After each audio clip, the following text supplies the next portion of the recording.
They actually sent 4 fake cops to our house over flower colors. I wish I could say I was exaggerating, but I was literally standing on my porch watching a group of grown men in bargain bin uniforms try to scold my wife about HOA violations. She stayed calm and told them, "We're not even in your HOA." You'd think that would end things, but no, that was only the opening move. From that moment, it felt like someone had flipped a switch and declared us the enemy. Strange cars began circling our street, forged documents showed up, and threats started coming our way. Something was deeply wrong. That Tuesday evening, I had just finished repairing Mrs. Peterson's water heater. The wrench was still in my hand when I pulled into my driveway and saw 4 men standing on my porch as if they owned it. They were dressed like police officers, but something was off immediately. Their shoes didn't match. 2 in sneakers, 1 in work boots, and 1 wearing flip-flops with his uniform. No real cop would show up to official business in beach sandals. The whole scene looked more like a bad community theater performance than any legitimate law enforcement. "We need to speak with Sophia Hayes about HOA compliance violations,"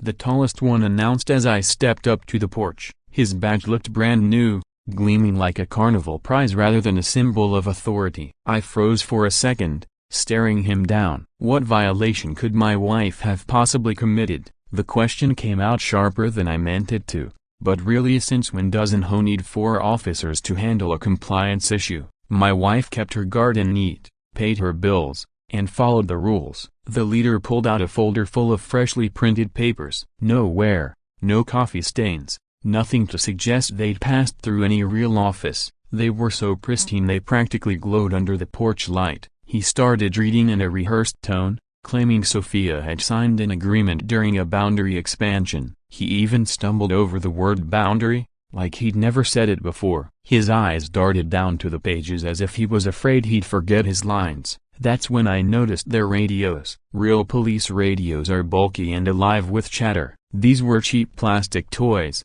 silent as bricks. One guy kept pressing the button, hoping for a sound, but not even static came through. I pulled out my phone, already recording, because this circus was getting ridiculous.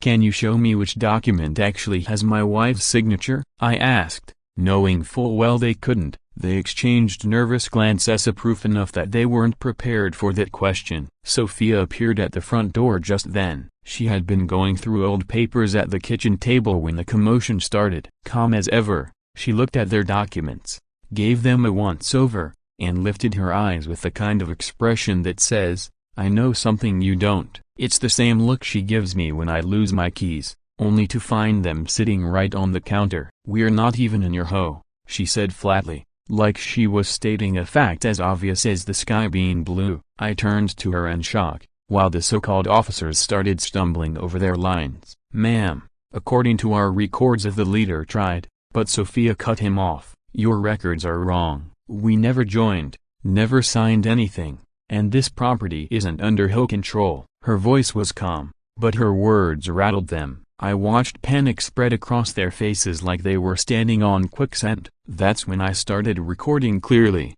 making sure to capture their flimsy badges and mismatched costumes. "Since you can't provide real paperwork with my wife's signature, I'm calling 911, I announced, putting the call on speaker so they could hear the dispatcher pick up. Their transformation was instant. The 4 men who moments ago tried to intimidate us now looked like kids caught sneaking out after curfew. The second a real dispatcher's voice came through, their act collapsed. The leader muttered something into his toy radio as they backed toward a beat-up sedan parked down the street. "Miranda, the wife knows something," he whispered before they piled into the car and drove off. I caught their license plate on video before they fled like criminals, which, let's be honest, they were. The entire encounter lasted maybe 10 minutes, but it felt like a bizarre home invasion staged by the worst actors imaginable. My doorbell camera had captured everything: the shiny fake badges, the mismatched shoes, and most importantly,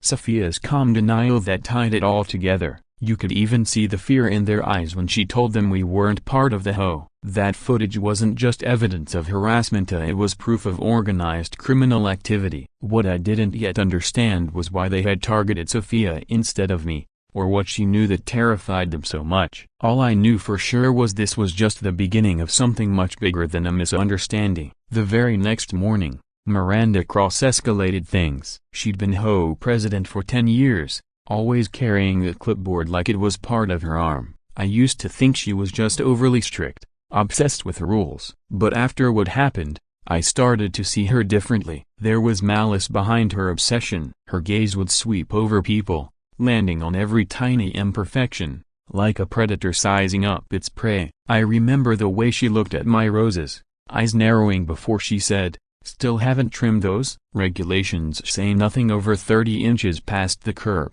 Her tone wasn't just about rules, it carried a personal sting, like she enjoyed catching people in violation. That's when I realized she wasn't enforcing order, she was stockpiling ammunition. Not long after, a thick envelope appeared in our mailbox labeled Notice of Property Incorporation. The letterhead looked polished and official, but it was a forgery meant to intimidate. It claimed a surveyor error had been corrected, and our home now fell under HOA jurisdiction. I read it twice, hunting for any evidence we'd agreed to join. Of course, there was none. Still, the paperwork looked so professional that someone less careful might have believed it. Miranda knew exactly what she was doing. Most people never question an official-looking document. They assume it must be true. She was counting on that ignorance. 10 days later, another envelope showed up, right on schedule. This one was stamped in bold red letters, "Violation Notice." According to the latest notice, Sophia's rose garden was out of compliance. Apparently, it hadn't been architecturally approved, and our choice of flower colors supposedly violated community standards. I couldn't help but laugh when I read it. The roses Sophia planted 2 years earlier were stunning, a bold stretch of red and pink climbing along our fence. The idea that anyone needed permission to choose flower colors was absurd. But Miranda wasn't acting randomly. This was no ordinary enforcement. It was a carefully timed campaign of harassment. That night, we found a single black rose taped to our mailbox. No note, no witnesses, just the dark flower staring at us. The symbolism was impossible to miss, a warning meant to intimidate. I snapped a few photos before throwing it out, but the timing, coming immediately after the violation notice, was too deliberate to dismiss. That's when the unease set in, of the kind that raises the hairs on the back of your neck. This wasn't about rules anymore. It was a personal threat. The next day at the grocery store, I ran into Brendan, one of our neighbors who usually kept to himself. He leaned in close and said, almost in a whisper, "I've heard what's going on. Miranda's trying to make an example out of you." His eyes darted nervously like he was betraying a secret. When I pressed him, he admitted she had even set up a private social media group, using it to spread lies about us. "She's calling you non-compliant new residents," he said. The audacity was infuriating. She wasn't just playing games with paperwork, she was building a false narrative, turning the neighborhood against us. On cue, 10 days later, another notice arrived. This one was stamped "Final Warning" in red, demanding $500 in fines for unauthorized landscaping modifications, with a threat of more penalties to come. I had to give Miranda a small measure of credit. Her scheme was methodical. She was creating a paper trail, step by step, to make it appear she was following legitimate procedures. But the entire foundation was a lie.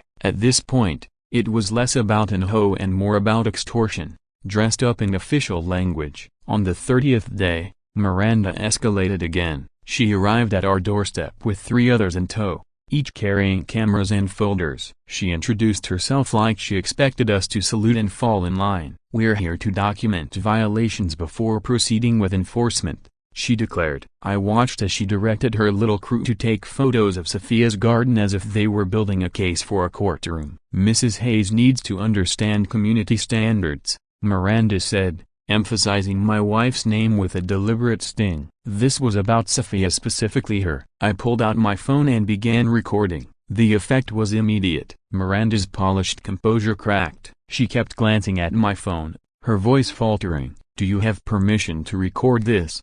she asked, her eyes flickering with panic. "This is my property," I replied evenly. "I don't need permission to record anything that happens here." She didn't like that answer. Anger bubbled under her practiced facade as she tried to claw back control of a situation sliding away from her. When I questioned her supposed authority, reminding her we had never agreed to join her HOA, her face flushed red. She snapped back, insisting the boundary correction was legitimate and binding. "The county corrected the survey error," she said firmly, like the kind of person who expects blind obedience. But when I asked to see the actual county documentation, she claimed it was still processing. Even her own crew shifted uneasily, realizing her story wasn't holding together. And then, the situation shifted. A real police car pulled into our driveway. Deputy Grant Parker stepped out, responding to my earlier call about the fake cops and the ongoing harassment. The look on Miranda's face when she saw his uniform was priceless. Her confidence drained instantly. The deputy listened,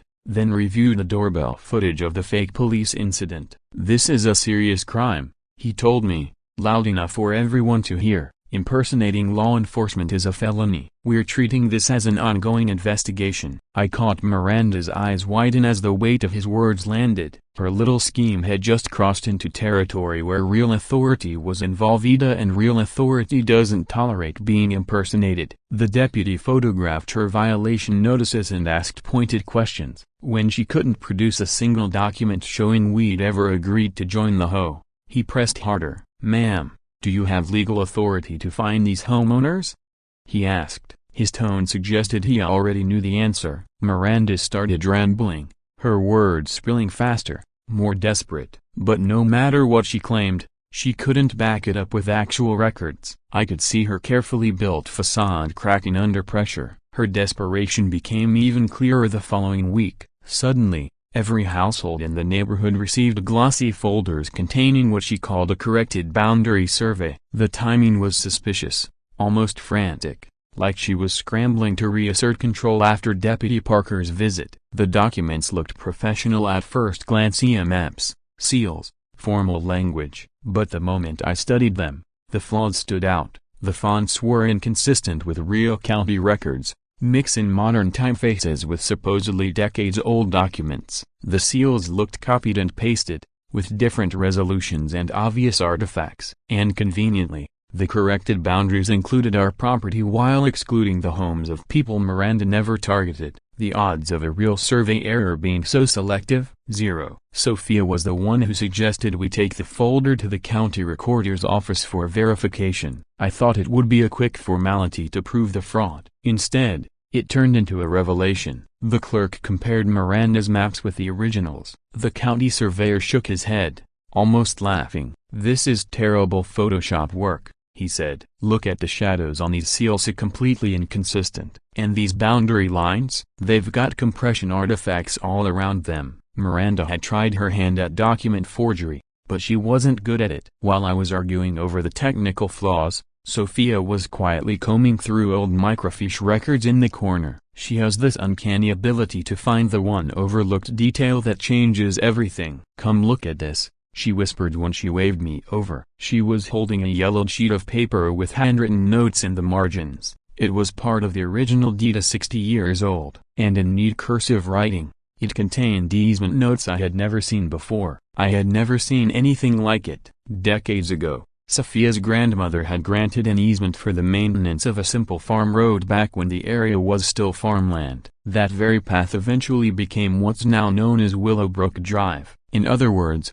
every car that rolled into Miranda's carefully controlled HOA community was actually crossing Hayes family property. The language in the deed was crystal clear: it permitted use for agricultural purposes only. Any commercial development required the landowner's consent and fair compensation. I read those lines over and over, letting the reality sink in. Sophia squeezed my hand, her eyes sparkling with the satisfaction of a solved mystery. "They need our permission for commercial development," she whispered. If Miranda had been in secret talks with developers, trying to sell community access rights, then she was bargaining over something she never legally owned. The Hayes family had never approved commercial use, and we certainly had never received compensation for the heavier traffic that came with a residential expansion. Suddenly, it all clicked. The fake police officers hadn't been after Sophia randomly. They needed her signature because this 60-year-old deed was the cornerstone of their entire scheme. The implications were enormous. Every resident in Miranda's HOA relied on our right-of-way to reach their homes,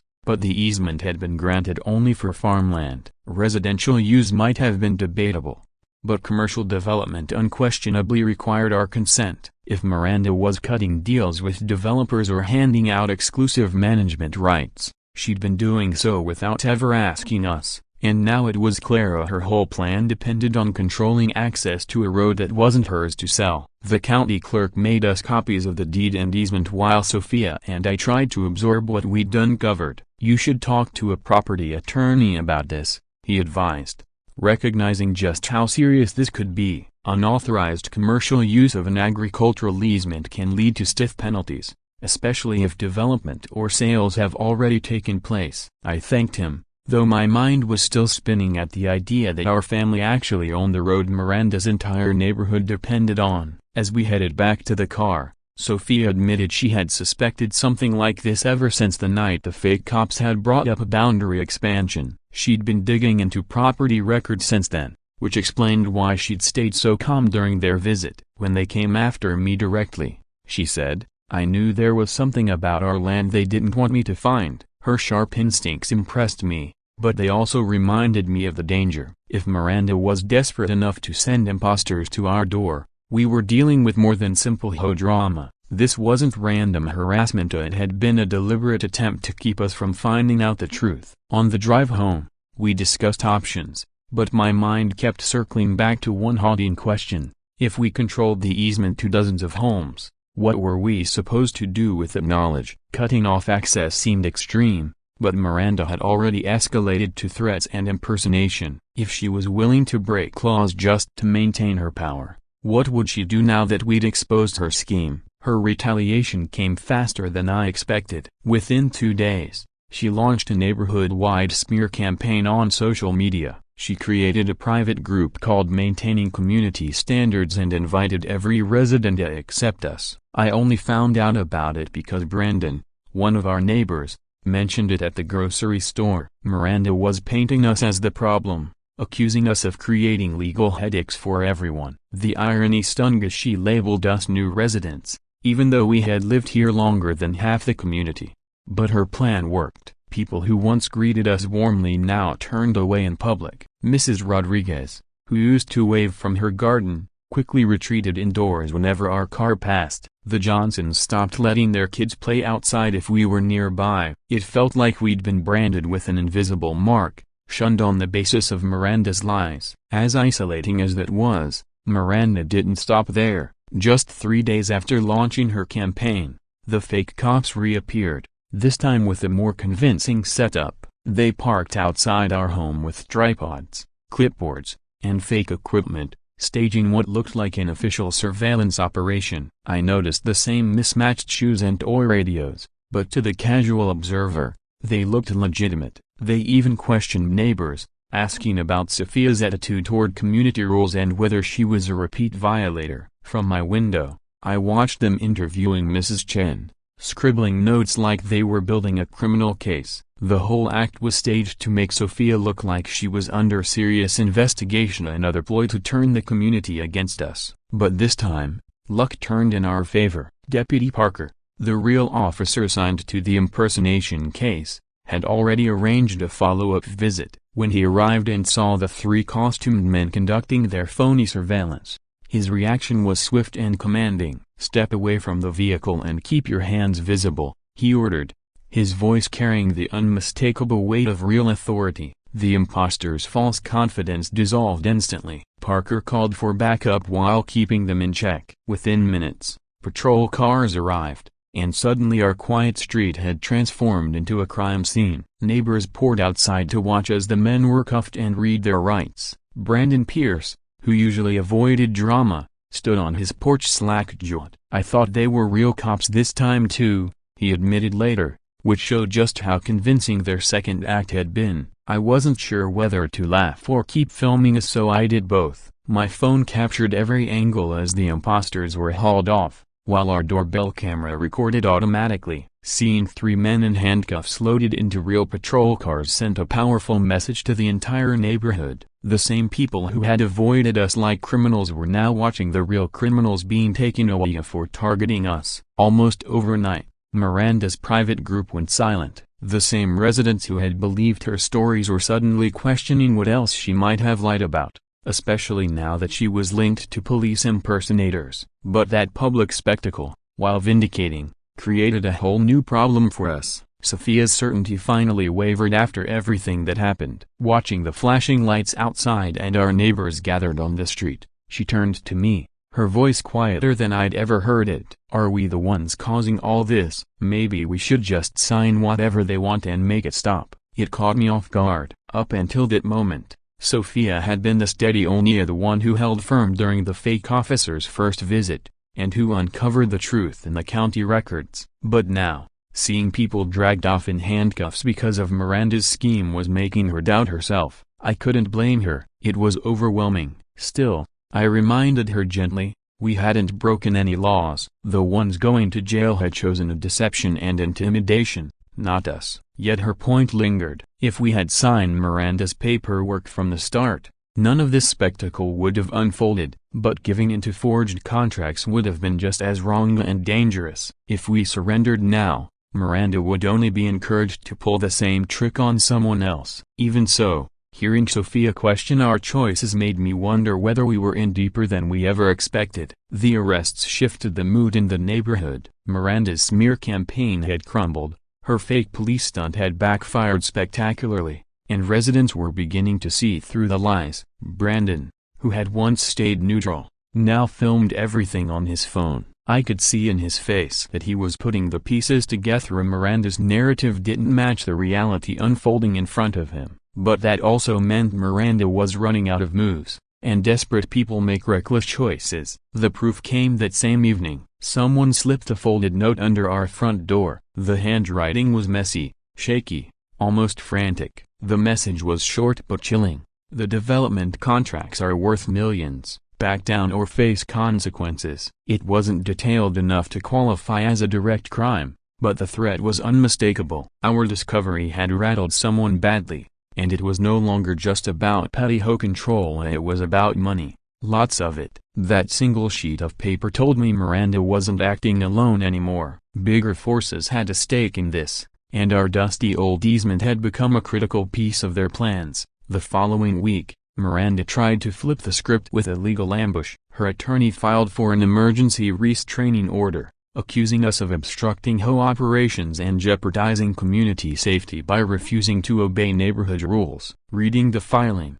it was clear her strategy was to paint us as rebels undermining order and stability. The petition even argued that by resisting HOA authority, we were encouraging others to question it, to a dangerous precedent in their words. But what stood out most was the repeated emphasis on community access. Miranda was terrified that the easement issue we had uncovered would expose her whole scheme, and it showed in every line of her argument. Sophia, ever the strategist, didn't waste time getting defensive. Instead of fighting Miranda's restraining order head-on, she leaned into our strongest weapon of the easement. A property law specialist confirmed what we already knew.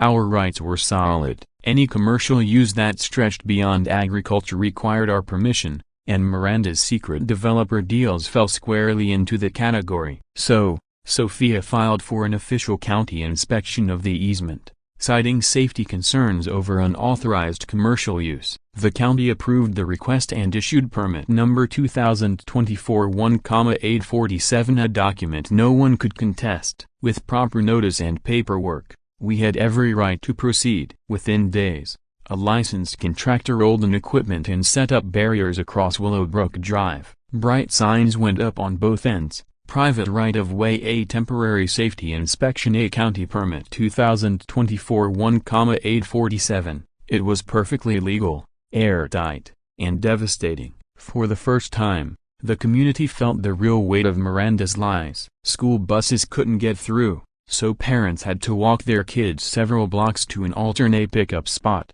Delivery trucks were forced onto narrow back roads, clogging traffic. Families living on the far side of the inspection zone suddenly found themselves trapped, adding an extra hour to their commutes. Miranda called my phone in a frenzy within 2 hours of the barriers being lowered. Her shrill voice filled the voicemail. "You can't block community access for personal disputes. This is illegal. People can't get to work. Children can't get to school." I played the message 3 times, laughing grimly as I saved it as my ringtone. She was furious. But there was nothing illegal about Ida. We were simply exercising the rights she had tried so hard to bury. At first, some residents were furious with us for upending their daily lives. But the truth spread quickly. One father, after walking his children to the new bus stop, asked out loud a question everyone else had missed. The broken bar, this road isn't public. Miranda never told us that. The realization hit the community like a hammer. Willowbrook Drive wasn't public infrastructure, it was Hayes family land, and had been all along. Miranda's silence on that fact had been deliberate,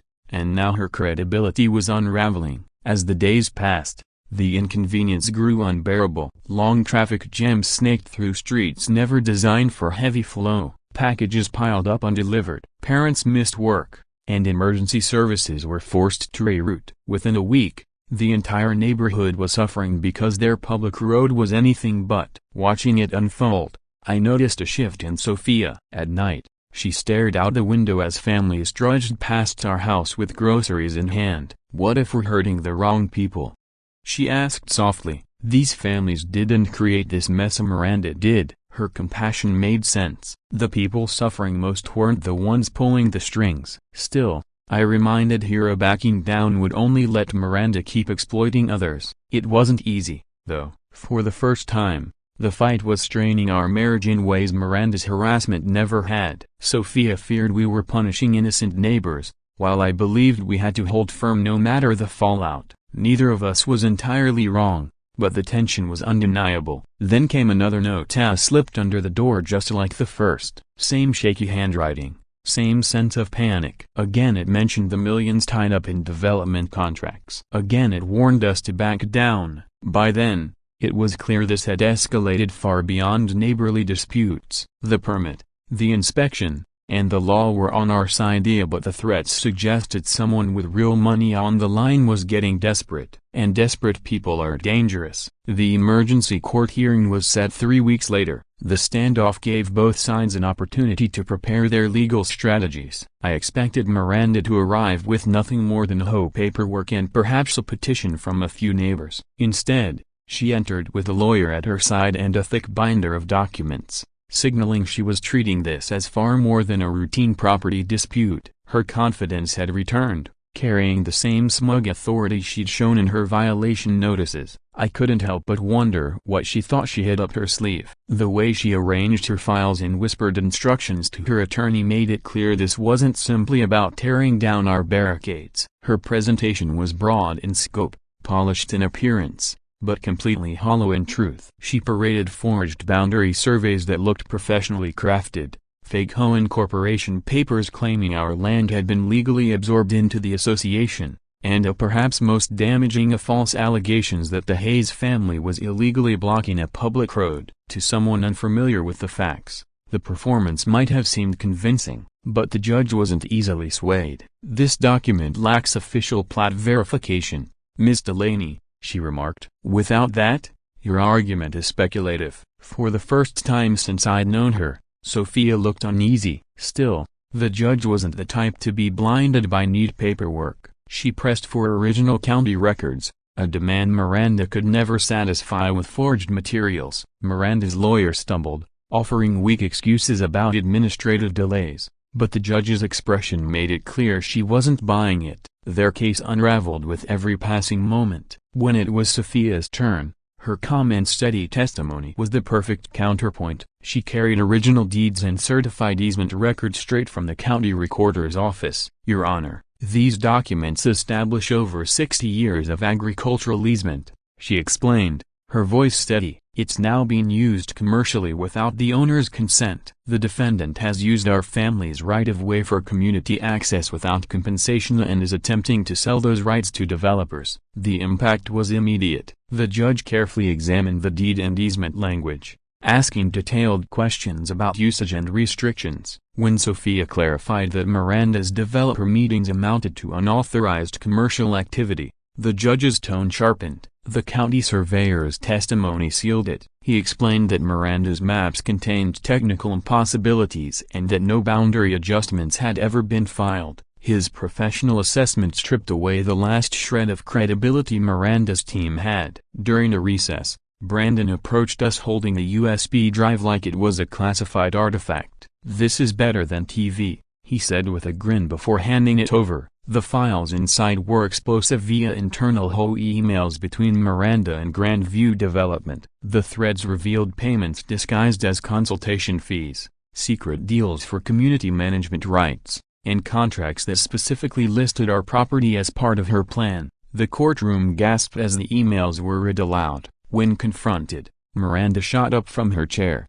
spilling her water, and shouted that the files were fabricated. No one moved to help her. Even the bailiff stood still. The judge, unimpressed by her outburst, issued an interim ruling. She called for a 30-day evidence review and ordered further investigation into potential fraud charges. In the meantime, the Hayes family retained inspection control of the easement, keeping our blockade in place. Most importantly, Miranda was instructed to produce original incorporation documents proving our consent to join the HOA records that simply didn't exist. Community sentiment shifted immediately. Neighbors who had witnessed the hearing began approaching us privately, offering support and sharing their own stories of Miranda's bullying. But the USB revealed something even darker than we imagined. The emails showed Miranda had pocketed $50,000 from Grandview in just 6 months. Draft contracts outlined her plan to sell exclusive management rights to developers.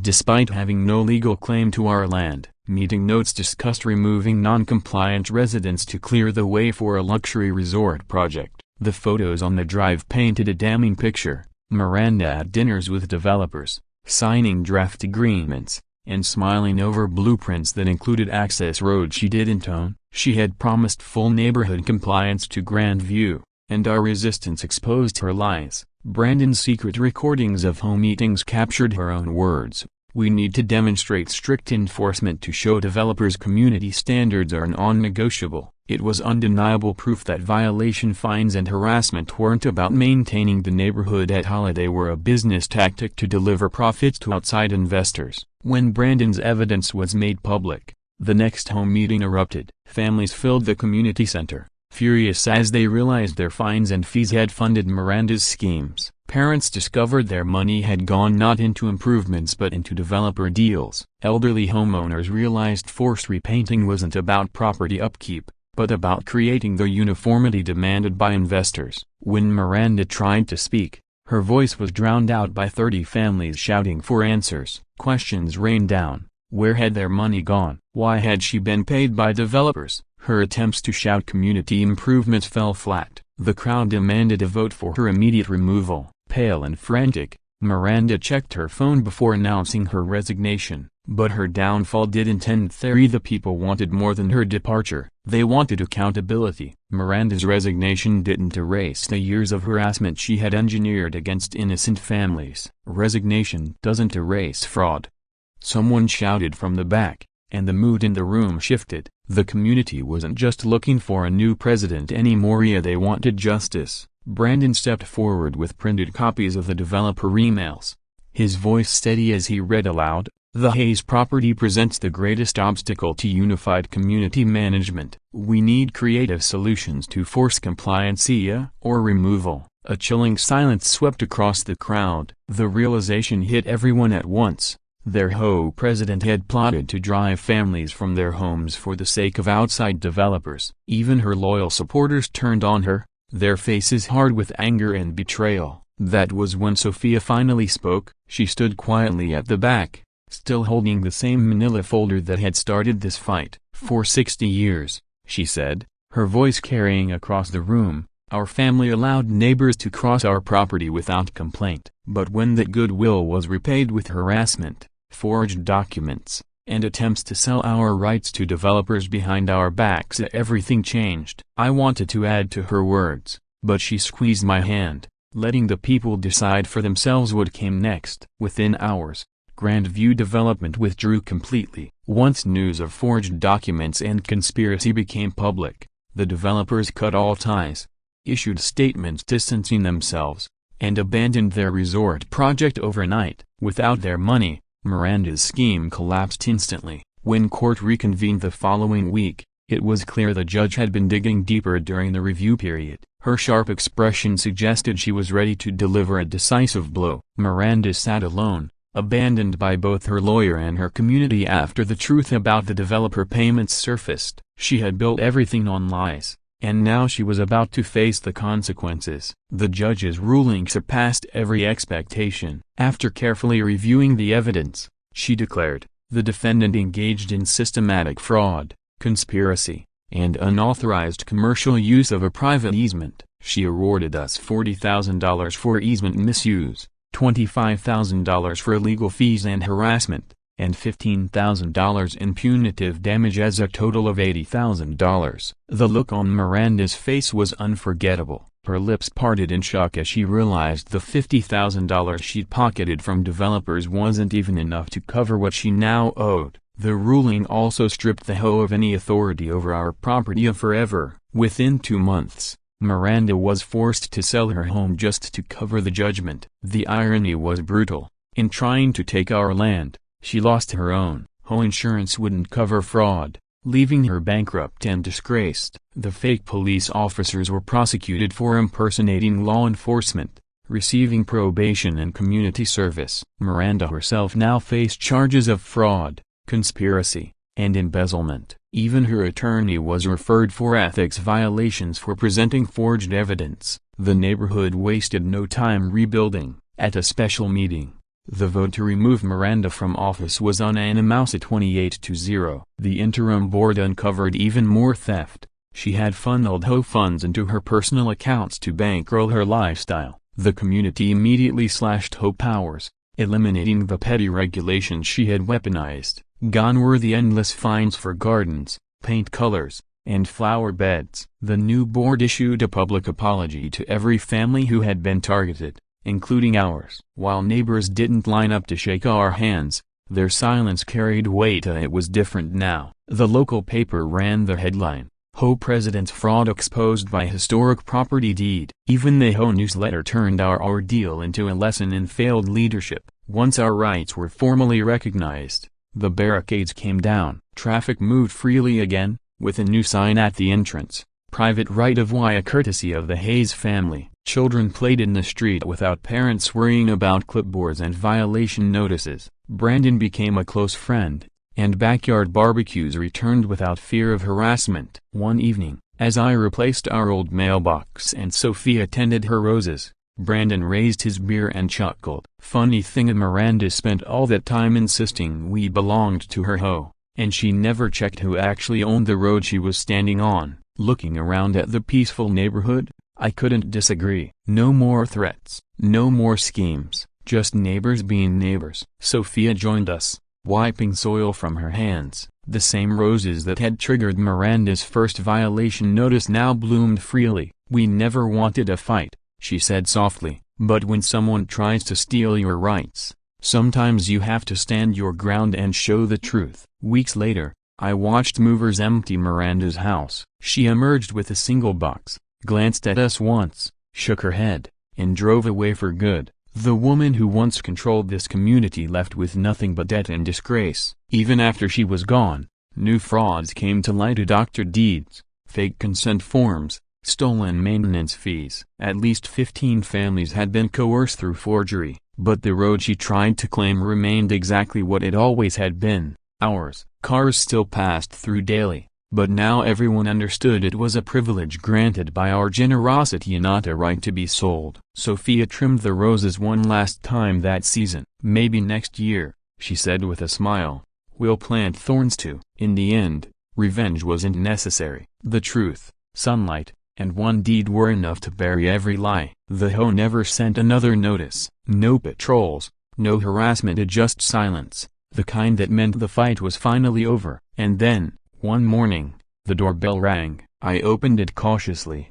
half expecting another envelope of threats. Instead, I found a basket of cookies, a candle, and a packet of rose seeds. A single note was tucked inside. You were never part of us. Now we know why. I stared at it for a long time before handing it to Sophia. She didn't say a word. She didn't need to. The real lesson was clear. When you're rooted in truth, you don't fight for your ground, it holds you.